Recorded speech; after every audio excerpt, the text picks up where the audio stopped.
Okay, nandito po tayo sa may Malbar, sa may bypass po ito ng Malbar. Ang problema po ng ating Samsung, na walang katapusang problema ng Samsung natin, itong kanyang start push. Yan.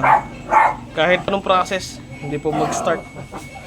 May narinig lang tayo na beeping sounds na nag-i-start siya, pero yung command wala po kahit ano. Patayin ulit natin, tapos buhayin ulit natin. So wash, start, yan, wala po talaga. Hindi siya nagkalalagay ng tubig, di na nag-drain, di na nag-spin, di na nagwawash. Check na lang natin, tapos magawa natin, update ko kayo mamaya. Alright! Responsible parts para sa unit na to. Ngayon, nag-set tayo ng water level 1. Tapos, nag-start tayo. Yan.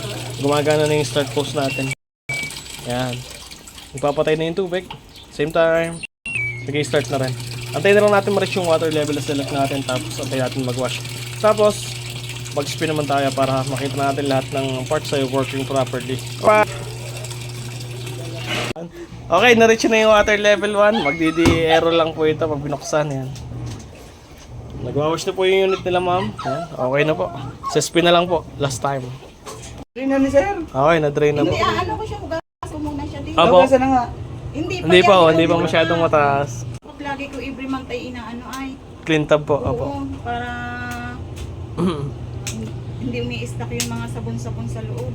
Yan, okay na po yung unit nila, ma'am. Yan, nag-i-spin na po. Pwede na po akong umalis. Sabay bahala na si ma'am.